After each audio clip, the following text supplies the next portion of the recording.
Hello friend, तो कैसे हैं आप लोग? सब अच्छे होंगे। हम लोग देख रहे थे बायोलॉजी के प्लांट सेल्स के बारे में, ठीक।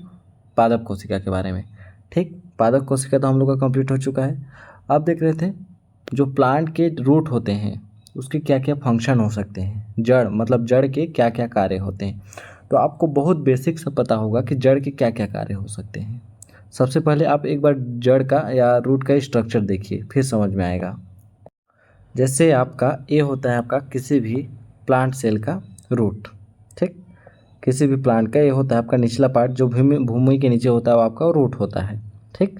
जो आपके लेटरल रूट हो गया, रूट हेयर हो गया, ट्राउट पॉट हो गया, ये सब आपके रूट के पार्ट होते हैं, ठीक। और ऊपरी भाग तो आपको पता होगा, वो पेड़ पौधों में गिनती आ जाता है, मतलब उसमें पत्तियाँ होंगी, डालें होंगी, ठीक। तो ये जो रूट होता है उसका क्या क्या फंक्शन होता है उसको हमको जानना है इस वीडियो के माध्यम से। तो आपको बहुत बेसिक से मैं बता दूं। जैसे एक हो गया, ये तो पौधे का रूट हो गया, ये भी आपका पौधे का रूट हो गया। तो इन दोनों में आपको क्या सिमिलैरिटी दिखती है, ठीक। ये रूट क्या क्या कर सकता है? फर्स्ट बात तो ये जड़ मिट्टी को बांधे रखता है, ठीक। क्या करता है आपका? मिट्टी को बांधे रखता है, ठीक। इसके बाद क्या करता है आपका? वाटर को अब्जॉर्ब करता है, वाटर को मतलब अपनी ओर खींचने का काम करता है, पानी को, ठीक। फॉर सेकेंड टाइम हो गया, सेकेंड वर्ड हो गया। थर्ड, अगर थर्ड की बात करें हम कि इसका तीसरा क्या हो सकता है, तो तीसरा क्या करता है, जो भी खनिज पदार्थ होते हैं इसके अगल बगल में, ठीक। जो भी खनिज पदार्थ होते हैं उसको क्या करता है आपका? ये अपनी ओर ऑब्जर्व करता है, इसके बाद इसको न्यूट्रिशन के रूप में पौधे को प्रदान करता है, ठीक। अभी बेसिक देख रहे हैं हम लोग। इसके बाद फोर्थ पॉइंट क्या कर लिख सकते हैं आप कि ये आपके जड़ जो होता है मिट्टी को बांधे रखता है, जिससे मृदा अपरदन भी कम होता है। मृदा अपरदन मतलब मिट्टी का कटाव भी कम होता है। तो बहुत सारी ऐसी फंक्शन आपको देखने को मिल सकते हैं। इसको तो आप अपने से भी बना सकते हैं, लिख सकते हैं किसी भी एग्जाम पे कि रूट के क्या क्या कार्य हो सकते हैं, फंक्शन ऑफ रूट, ठीक। जड़ के क्या क्या कार्य हो सकते हैं, तो आपको पता होगा कि रूट के क्या क्या कार्य हो सकते हैं, आप अपने से लिख सकते हैं, ठीक। लेकिन एक बार आप देख लीजिए, क्योंकि एक बार पढ़ेंगे ना तो आपको हमेशा याद आ जाएगा। अभी तो आप सिर्फ तुक्का लगा रहे हैं कि ऐसे ऐसे कार्य हो सकते हैं, लेकिन एक बार एक सिस्टमेटिक ढंग से उसको पढ़ते हैं फिर समझ में आएगा कि क्या क्या वर्क हो सकता है, ठीक। जैसे यहाँ पर, तो यहाँ पर जड़ के कार्य फंक्शन ऑफ रूट, जड़ के कार्य फंक्शन ऑफ रूट, जड़ के कार्य को दो भागों में बांटा गया है। देखिए आपको जहाँ भी एग्जाम में लिखना होगा ना, उसको एक सिस्टमेटिक ढंग से लिखा जाता है। ऐसे हम लोग टॉपिक बाई टॉपिक नहीं लिख सकते कि मृदा अपरदन को रोकता है, उसको एक सिस्टमेटिक ढंग से लिखा जाता है तभी अच्छे मार्क्स मिलने के चांसेस होते हैं, ठीक। तो इसको दो भागों में बांटा गया है इसके कार्य को। पहला हो गया आपका यांत्रिक कार्य, यांत्रिक कार्य या मैकेनिकल फंक्शन, ठीक। दूसरा होगा आपका जैविक कार्य। जैविक मतलब होता है आपका जो भी उसमें पोषक तत्व हैं उसको अपनी ओर अवशोषित करने का काम जैविक पदार्थ में आ जाता है, ठीक। अब देख लेते हैं फर्स्ट मैकेनिकल फंक्शन या आंतरिक कार्य। तो सबसे फर्स्ट में क्या बोलता है? जड़ें पौधे की भूमि को स्थिर रखती हैं, ठीक। मृदा अपरदन नहीं होने देती, मतलब बांधे रखती, तथा जड़ का भूमि से सीधी गहराई की ओर बढ़ती है। ये जो जड़ होते हैं भूमि की सीधी गहराई की ओर बढ़ती हैं। उनकी पार्श्व और शाखाएं भूमि के चारों ओर फैलकर मिट्टी के कणों को दृढ़ता से पकड़ लेती हैं। जो जड़ की शाखाएं होती है चारों ओर इधर बिखर कर या मिट्टी को क्या करती हैं, अच्छी तरीके दृढ़ता से या मजबूती के साथ पकड़ लेती हैं। इस कारण पौधे तेज वायु, वर्षा या भूमि की सतह पर स्थिर खड़े रहते हैं, जिसके कारण क्या होता है, कितना भी आंधी तूफान क्यों ना आ जाए, क्या बोलते हैं, बाढ़ क्यों ना आ जाए, जो पौधे होते हैं आपके वो एक जगह स्थिर खड़े होते हैं, क्योंकि उसकी जड़ें मजबूती के साथ उसको वहीं पर टिकाए रहता है मिट्टी को बांध कर, ठीक। उदाहरण के लिए इसका होता है एक बीजपत्र मक्का, जो जौ, यह कार्य रेशेदार जड़ों द्वारा होता है। एक बीजपत्री में आपके रेशेदार जड़ पाए जाते हैं, इतना याद रखिएगा, ठीक। अब बात करते हैं हम जैविक कार्य। जैविक कार्य में क्या क्या कार्य हो सकते हैं? फर्स्ट होता है जड़ों को भूमि से जल एवं लवण अवशोषित करना, जैविक कार्य होता है। जैविक का मतलब बताया कि पोषक तत्व, उसमें से आपके जल हो गए, वाटर को अवशोषित करना, लवण जो भी पोषक तत्व है उसमें मैग्नीशियम हो गया आपका, कार्बन हो गया, जो भी न्यूट्रिएंट्स है उसको क्या करते हैं, अवशोषित करना ही आपके जैविक कार्य करते हैं।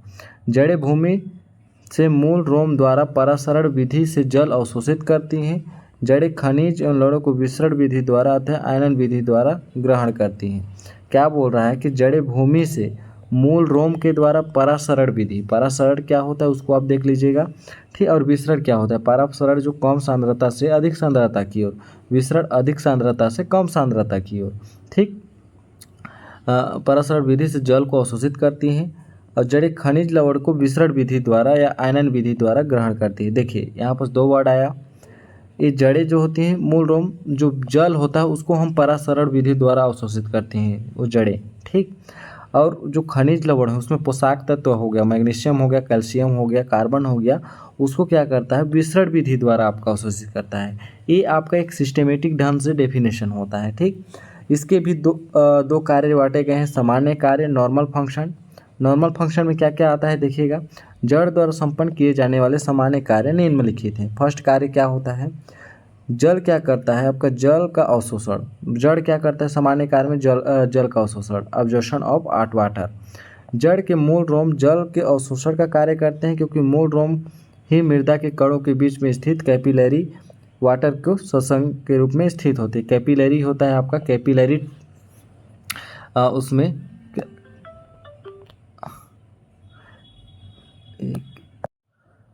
इसके बाद होता है आपका जल का संवहन, संवहन कंडेंसेशन ऑफ वाटर। जल का संवहन का मतलब होता है एक जगह से दूसरी जगह।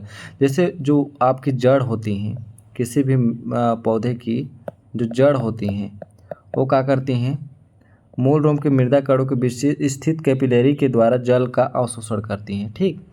इसके बाद ये जो अवशोषित जल है उसको एक भाग से दूसरे भाग में कैसे पहुंचाती है उसी को हम कौन बोलते हैं, कंडेंसेशन या संवहन। मूल रोमों द्वारा जल अवशोषित किया गया जल अंततः जड़ से जाइलम में पहुंचता है जहां से रसारोहण एसेंट ऑफ सेप द्वारा सततीय जल स्तंभ कंटिन्यूअस वाटर कॉलम के रूप में पौधों के ऊपरी भागों में जाइलम तक पहुंचाया जाता है। ऊपर अब जो पत्तियां होती हैं वो जाइलम होती है, क्योंकि देखिए यदि पौधों में जड़ के द्वारा ऊपर तक पानी नहीं पहुंचेगा तो हरी भरी कैसे होंगी, वो अपना ग्रो आगे कैसे करेंगे। तो आपको पता होगा जो पौधे होती हैं उनके लिए भी ग्रो करने के लिए जल की आवश्यकता है। वो स्टोर किसके द्वारा किया जाता है, जड़ के द्वारा, ठीक। जल का अवशोषण किया जाता है। इसके बाद जल का संवहन भी किया जाता है किसके द्वारा संवहन किया जाता है, आपके जाइलम मूल रोमों द्वारा अवशोषित किया जाता है। जल की अंततः जो जड़ में होती हैं, 1 मिनट खिचर पिचर हो जा रहा, जो जड़ में आपके जड़ से जो वाटर अब्जॉर्ब किया गया है उसको क्या करता है, जाइलम तक पहुंचाने का भी काम करता है। यह रसारोहण एसेंट ऑफ सेप के द्वारा जलीय स्तंभ कंटिन्यूअस वाटर कॉलम के रूप में पौधों की ऊपरी सतह में प्रवाहित होते रहता है, ठीक। अब बात करते हैं स्थिरीकरण एवं जकड़न, फिक्सेशन ऑफ एंचरेज।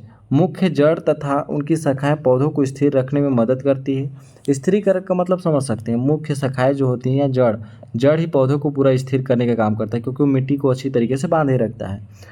साथ ही इन्हीं की सहायता से पौधों की अच्छी तरह से मिट्टी को बांधे रहता है, अर्थात सभी दिशाओं में फैली हुई जड़ की शाखाएं पौधों की वायु भाग में स्थिरता के लिए जकड़न अंग तंत्र का कार्य करती है। अब इसको तो समझ चुके होंगे, ठीक। अब दूसरा वर्ड आता है हम लोग को जड़ों के विशिष्ट कार्य के रूप में। हम लोग का सामान्य कार्य देख चुके हैं, अब विशिष्ट कार्य में क्या क्या होता है, स्पेसिफिक फंक्शन ऑफ रूट। विशिष्ट परिस्थितियों में जड़ कुछ अन्य कार्य भी संपन्न करते हैं जो कि विशिष्ट कार्य के नाम से जाने जाते हैं। जैसे कि विशिष्ट कार्य करने वाली जड़ें रूपांतरित होती हैं। जड़ में विशिष्ट कार्यों में भोजन संग्रहण, यांत्रिक सहायता, प्रकाश संश्लेषण, शोषण, आरोहण, सहजीविता, तनन तहत नाइट्रोजन स्थिरीकरण तथा वर्षी प्रजनन जैसे कार्य जड़ से ही संपादित होते हैं। ये आपके कुछ विशिष्ट कार्य हैं, इसमें से आप इसके एग्जाम्पल को याद रखिएगा, ठीक। क्या क्या है, भोजन संग्रहण, यांत्रिक सहायता, प्रकाश संश्लेषण, फोटोसिंथेसिस जैसे श्वसन के कार्य भी जड़ के द्वारा होते हैं कंप्लीट, आरोहण, सहजीविता एंड नाइट्रोजन फिक्सेशन, ये सब आपके जड़ के द्वारा ही कंप्लीट होता है। ये आपके विशिष्ट कार्य में संपन्न होता है। आपके नॉर्मल कार्य क्या बोलते हैं, सामान्य कार्य में क्या था, जल का अवशोषण था, जल के संवहन था, एक दिशा से दूसरी दिशा ले जाना, ठीक। तीसरा था स्थिरीकरण, जो मिट्टी को बांधे रखता है उसके कारण स्थिरता प्रदान करता है, ठीक।